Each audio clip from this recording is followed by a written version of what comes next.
Hi hello வணக்கம் and welcome to my YouTube channel. This is the uncreative. So இன்னைக்கு வந்து நான் எதை பற்றி பேச போகிறேன்னு கேட்டிங்கன்னா, வழக்கம் போல் பிக் பாஸ் தான். ஸோ பிக் பாஸில் வந்து ரீசெண்டாக வந்து ஃபேமிலி ரவுண்ட் வந்து நடந்துட்டுருக்கு.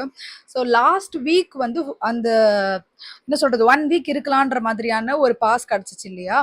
ஸோ அதை வந்து ஆதிரை வந்து வின் பண்ணியிருந்தாங்க. ஸோ ஆதிரையோட ஃபேமிலி வரப்போகுது, எஃப்ஜேக்கு வந்துட்டு ஆப்பு இருக்குன்ற மாதிரி எல்லாருமே பேசிகிட்டு இருந்தாங்க.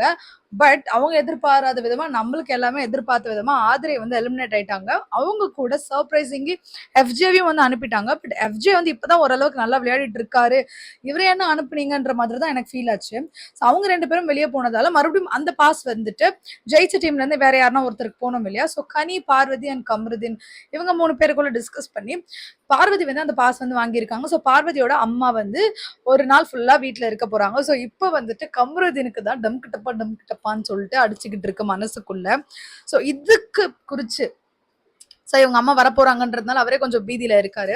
ஸோ இதுக்கு நடுவில் பார்வதி போயிட்டு வந்து பேபி பேப் பேப் ஆ அப்படின்ட்டு அவர்கிட்ட போயிட்டு, பேபி இங்க வா ஏன் பேபி, நம்ம 2 பேருக்குள்ள நடந்த இந்த ஒரு விஷயம் இருக்குல்ல, this is a document. So நாளை பின்ன நீ என்ன வந்து நம்மளுக்கு 2 பேருக்கும் செட் ஆனாலும் செட் ஆகாம போனாலும், ஸோ லிட்டரலி அவங்க சுத்தி வளைச்சு என்ன சொல்ல வராங்கன்னு சொன்னா, நீ என்ன கழட்டி விட்டுட்டு போயிட்டேன்னா நான் என்ன பண்றது? So I just want to இங்கேயே வந்து எல்லாத்தையுமே நான் பேச விரும்புறேன். பிகாஸ் நீ படியை தாண்டிட்டேன்னா உன்னுடைய விஸ்வரூபத்தை நான் பார்க்க வேண்டியது இருக்கும் அப்படின்னு வந்து பார்வதிக்கு தெரிஞ்சிருக்கு. But why you have to be in this kind of relationship Parvati? எனக்கு புரியல.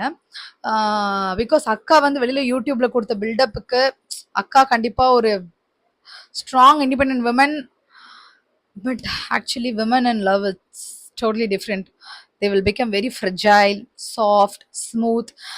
அது it's critical part of being in a relationship. But அதுதான் வந்து பார்வதி அக்காவுக்கும் நடந்துட்டு இருக்குன்னு நான் நினைக்கிறேன். ஸோ அக்கா வந்துட்டு ஒரு மாதிரி இதை நான் பண்ணணும் அப்படின்னு மாதிரி சொல்லிட்டு இருந்தாங்க. அது கம்ரு மாமாவுக்கு வந்து கோவம் வந்துடுச்சு. என்னடா சொன்னேன் வந்து சாரி, கம்ரு மாமாவுக்கு வந்து கோவம் வந்துடுச்சு. வந்து நீ வந்து தேவையில்லாம வந்து பண்ணிட்டு இருக்க, இதெல்லாம் வந்து ஆன்லைன்ல ஆன் ஏர் தான் பண்ணணும்னு இல்லை, நம்ம எல்லாமே 4 செவத்துக்குள்ள கூட இது வந்து இது பண்ணலாம், பட் நீ வந்து தேவையில்லாம பண்ணிட்டு இருக்க அப்படின்னு சொல்லி வந்து இவங்க சொல்லிட்டு இருக்காங்க. இதுக்கு நடுவில் கம்ருதேன் சம்பந்தமே இல்லாம இவன் எனக்கு குல்லா கொடுத்துருவாளோன்னு தான் மச்சான் எனக்கு வந்து பயமா இருக்கு அப்படின்னு சொல்லி வினோத் அமித் அண்ட் பார்வதி முன்னில வந்து சொல்லிட்டு இருக்காரு. ஸோ ஆல்ரெடி வந்து திவாகர் கிட்ட வந்து நான் வந்து பேட் டச் பண்றேன் இப்படிலாம் வந்து நோட் யுவர் ஆனர், இந்த பாயிண்ட் வந்து எடுத்துட்டு வந்தது கம்ருதீன் தான். ஸோ நான் வந்து பேட் டச் பண்றேன், ஸோ இந்த மாதிரிலாம் வந்து என்னை பத்தி வந்து தப்பா பேசிட்டு இருந்தேன். இப்போ இவங்க அம்மா அப்பா வந்து இவ தப்பிக்கணுன்றதுக்காக வேண்டி என்னோட பேர் எழுத்துவிட்டு என்னோட இது டேமேஜ் பண்ணிடுவாளோன்னு எனக்கு பயமா இருக்கு, நான் இதுக்கு தான் வந்து இது பண்றேன் அப்படின்னு சொன்னா. பட் அப்பவுமே இவ்வளவு சொல்லிட்டதுக்கு அப்புறமே முன்னாடி இருந்த பார்வதியா இருந்திருந்தா அவன மண்டையெல்லாம் எகர விட்டுருப்பாங்க எங்க அக்கா.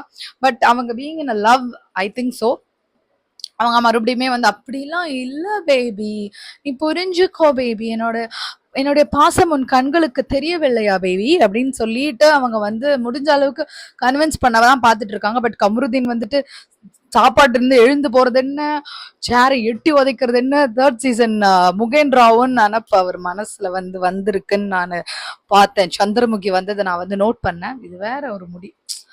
ஸோ அவருடைய மனசுல வந்து அப்படி நினைச்சிட்டு இருக்கிறாரு நான் நினைக்கிறேன்.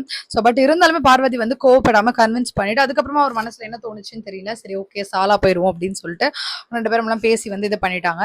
ஸோ அதுக்கப்புறமா ஒரு ஃபேமிலியா வந்து வர ஆரம்பிச்சிச்சு. ஃபர்ஸ்ட் வந்து போனி பண்ணி வச்சது இந்த ஃபேமிலி ரவுண்டை வந்துட்டு Prajin and Sandra. So Prajin வந்து வந்திருந்தாரு, அவங்க பார்க்கணுமே ஒரு அழுகைய. எனக்கு என்னன்னா ஃபர்ஸ்டே இவங்களை அனுப்பிச்சிருக்க கூடாது. என்னோட இந்த டெவில் மைண்ட் என்ன தோணுதுன்னு சொன்னா, ஸோ ஃபர்ஸ்ட் எடுத்தோடனே உங்களை வந்து இது பண்ணிருக்க கூடாது. லாஸ்ட் வரைக்கும் வந்து சாண்ட்ரா வந்து ஒரு பாட்டுக்கும் அப்படின்னு அழ வச்சு கடைசியா வந்து பிரஜனையும் அவங்களுடைய பிள்ளை குட்டிகளும் உள்ள விட்டுருக்கலாம்ன்றது என்னுடைய சஜஷன். பட் பிக் பாஸ் வந்துட்டு மேபி ஃபேவர் பண்ணணும்னு நினைச்சாரா இல்ல இந்த ஆர்டர் அவங்க ஃபர்ஸ்ட் அமிச்சிட்டாரு, அவங்க கிளியர் ஆயிட்டாங்க அவங்க வந்து பார்த்ததுக்கு அப்புறம்.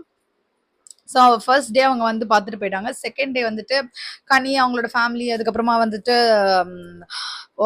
சபரி அவருடைய ஃபேமிலி, அண்ட் லாஸ்டா வந்துட்டு நம்மளோட வினோத் அண்ணா அண்ணி இவங்க வந்து வந்திருந்தாங்க. ஸோ இவங்க எல்லாருக்குமே கிட்ஸ் எல்லாமே வந்திருந்தாங்க. ரொம்ப ஹார்ட் வார்மிங்கா இருந்துச்சு. இப்போ வரைக்கும் எபிசோட்ஸ் வந்து சண்டை இல்லாம, பார்வதியோடைய கத்துகள் இல்லாம, கத்துறது இல்லாம, பேட் வேர்ட்ஸ் எல்லாம் இல்லாம இந்த சீசன் வந்து கண்டென்ட் இல்லாம இந்த சீசன் வந்து ஓரளவுக்கு ஃபேமிலி ஃப்ரெண்ட்லியா போயிட்டு இருக்கு இப்ப வரைக்கும். ஸோ இதுக்கப்புறம் இன்னும் வந்து ஃபேமிலி சீசன் வர வேண்டியது இருக்கு. அண்ட் முக்கியமா வந்து பார்வதி அவங்க அம்மா வர வேண்டியது இருக்கு. So how it will turn out